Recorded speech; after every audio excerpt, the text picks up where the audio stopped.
कृष्णा। प्यारे भक्तों, आज के इस वीडियो में आप सभी जानेंगे जया एकादशी व्रत की संपूर्ण जानकारी पूजन विधि के साथ। जया एकादशी व्रत हिंदू पंचांग के अनुसार हर वर्ष माघ माह के शुक्ला पक्ष की एकादशी को जया एकादशी व्रत मनाया जाता है। यह व्रत विशेष रूप से भगवान विष्णु की उपासना के लिए किया जाता है और इसे पुण्य और मोक्ष प्राप्ति के लिए बेहद महत्वपूर्ण माना जाता है। जया एकादशी का व्रत विशेष रूप से उन लोगों के लिए किया जाता है जो जीवन में सुख, समृद्धि और शांति चाहते हैं। इस दिन भगवान विष्णु की पूजा से हर प्रकार के पाप समाप्त हो जाते हैं और श्रद्धालु को आत्मिक शांति मिलती है। यह व्रत आत्मनिर्भरता, बल और विजय की प्राप्ति का प्रतीक भी है, क्योंकि इसका नाम जया विजय से लिया गया है। जया एकादशी व्रत पूजन विधि। जया एकादशी के दिन प्रातः काल उठकर स्नान करें, अपने घर या पूजा स्थान को स्वच्छ करें, भगवान विष्णु की मूर्ति या चित्र को गंगा जल से शुद्ध करके सजाएं। पूजन सामग्री: श्री विष्णु भगवान का चित्र या मूर्ति, तुलसी की पत्तियाँ, फूल, विशेष रूप से गुलाब या केसर के फूल, दीपक और अगरबत्ती, फल, मिष्ठान और दक्षिणा, चंदन, अक्षत और जल। विधि: भगवान विष्णु के चित्र या मूर्ति के सामने दीपक प्रज्वलित करें, फिर ओम नमो भगवते वासुदेवाय मंत्र का जाप करें। भगवान विष्णु जी को तुलसी पत्र अर्पित करें, फिर उन्हें फल, मिष्ठान और जल अर्पित करें। इस दिन उपवासी रहकर रात भर जागरण करना अत्यंत पुण्यकारी माना जाता है। जया एकादशी की रात को जागरण करना एक विशेष परंपरा है। रात भर भगवान विष्णु के मंत्रों का जाप करें, जैसे ओम वैष्णवे नमः और ओम श्री विष्णु भगवानाय नमः। भजन कीर्तन भी करें और भगवान विष्णु की महिमा का गान करें। व्रत का समापन द्वादशी। व्रत का समापन द्वादशी एकादशी के अगले दिन को विधि पूर्वक करें। इस दिन उपवासी ब्राह्मणों को भोजन कराकर दक्षिणा दे। व्रती को ब्राह्मणों को प्रसाद अर्पित करना चाहिए। इस दिन भगवान विष्णु की विशेष पूजा करके उन्हें तांबूल, फूल और वस्त्र अर्पित करें। अब भक्तों, जानिए जया एकादशी के दिन किए जाने वाले विशेष उपाय। पहले जानते हैं कर्ज मुक्ति होने के लिए हमें क्या करना चाहिए। जो लोग कर्ज से परेशान हैं, उन्हें इस दिन भगवान विष्णु की विशेष पूजा करनी चाहिए और उनसे उधारी या कर्ज से मुक्ति के लिए आशीर्वाद प्राप्त करना चाहिए। समस्या और परेशानी से छुटकारा पाने के लिए जया एकादशी का व्रत और पूजा उन लोगों के लिए विशेष रूप से लाभकारी है जो जीवन में लगातार परेशानियों का सामना कर रहे हैं। इस दिन भगवान विष्णु की पूजा करने से जीवन की सभी समस्या दूर हो जाती है। विजय प्राप्ति के लिए इस दिन विशेष रूप से युद्ध या प्रतिस्पर्धा में सफलता पाने के लिए भगवान विष्णु की उपासना की जाती है। यह व्रत विजय और सफलता का प्रतीक माना जाता है। जया एकादशी व्रत के लाभ: यह व्रत सभी पापों को नष्ट करने वाला और आत्मिक शुद्धि प्रदान करने वाला माना जाता है। इस व्रत के पुण्य से मोक्ष की प्राप्ति होती है और जीवन में शांति और सुख मिलता है। आज के दिन भगवान विष्णु की उपासना से घर में समृद्धि आती है और धन की कोई कमी नहीं रहती। जया एकादशी व्रत एक अत्यंत पुण्यकारी और महत्वपूर्ण व्रत है जिसे श्रद्धा और भक्ति के साथ विधि पूर्वक करने से जीवन में सुख, शांति, समृद्धि और विजय प्राप्त होती है। साल 2025 में जया एकादशी का व्रत 8 फरवरी को मनाई जाएगी। यह माघ माह के शुक्ला पक्ष की एकादशी तिथि है जो 7 फरवरी को रात 9:26 से शुरू होकर 8 फरवरी को रात 8:15 तक रहेगी। इस दिन भगवान विष्णु और माँ लक्ष्मी की पूजा का विशेष महत्व है। उदया तिथि के अनुसार जया एकादशी का व्रत 8 फरवरी को रखा जाएगा व्रत का पारण 9 फरवरी को सुबह 7:04 से 9:17 तक किया जा सकता है। इस दिन ब्रह्म मुहूर्त सुबह 5:21 से 6:13 तक रहेगा। इस समय पूजा करना विशेष लाभकारी माना जाता है। अब रसपान करें जया एकादशी व्रत कथा। धर्मराज युधिष्ठिर बोले, हे भगवान, आपने माघ के कृष्णा पक्ष की षटटिला एकादशी का अत्यंत सुंदर वर्णन किया।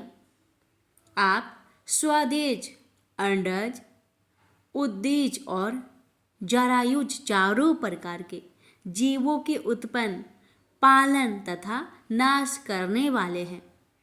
अब आप कृपा करके माघ शुक्ल एकादशी का वर्णन कीजिए। इसका क्या नाम है, इसके व्रत की क्या विधि है और इसमें कौन से देवता का पूजन किया जाता है। श्री कृष्ण भगवान कहने लगे कि हे राजन, इस एकादशी का नाम जया एकादशी है। इसका व्रत करने से मनुष्य ब्रह्म हत्या आदि पापों से छूटकर मोक्ष को प्राप्त होता है तथा इसके प्रभाव से भूत पिशाच आदि योनियों से मुक्त हो जाता है। इस व्रत को विधि पूर्वक करना चाहिए। अब मैं आपसे पद्म पुराण में वर्णित इसकी महिमा का एक कथा सुनाता हूँ। भगवान कहने लगे कि एक समय देवराज इंद्र स्वर्ग में राज करते थे और अन्य सब देवगण सुखपूर्वक स्वर्ग में रहते थे।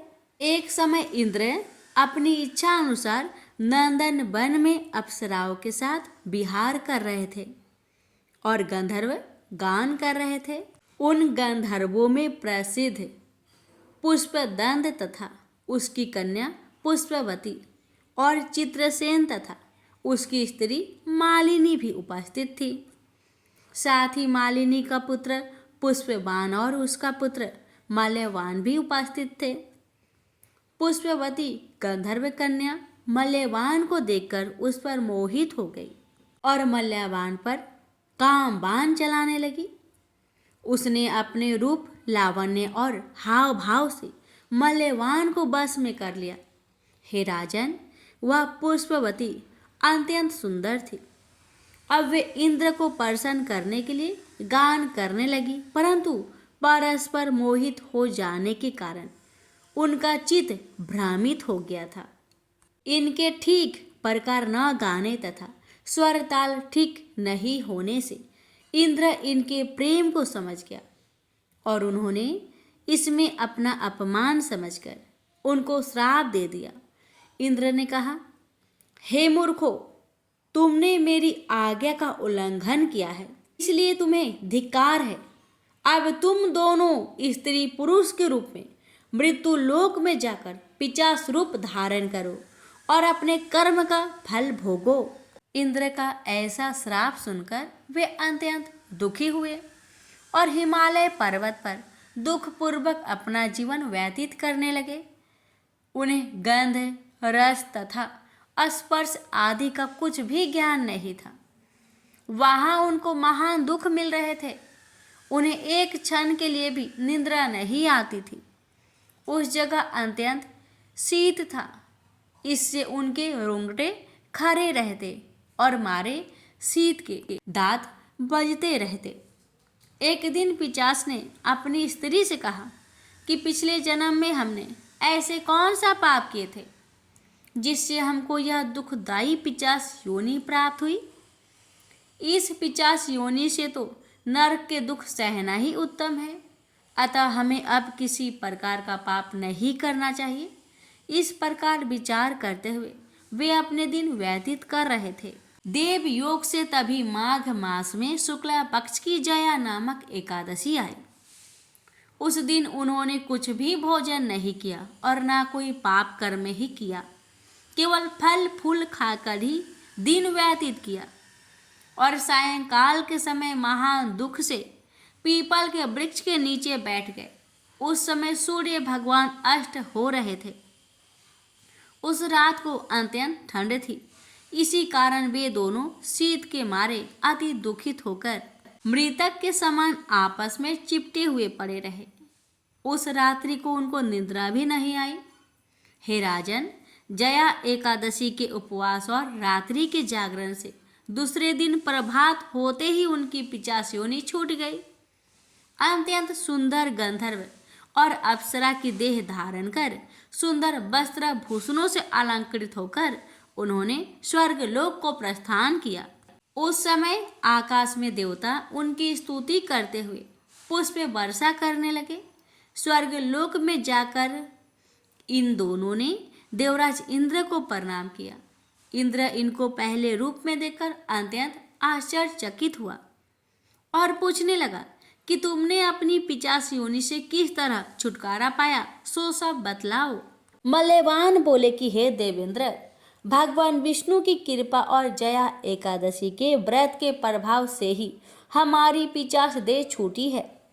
तब इंद्र बोले कि हे मल्यवान, भगवान की कृपा और एकादशी का व्रत करने से न केवल तुम्हारी 50 योनि छूट गई, वरन हम लोगों के भी वंदनीय हो गए, क्योंकि विष्णु और शिव के भक्त हम लोगों के वंदनीय हैं। अतः आप धन्य हैं।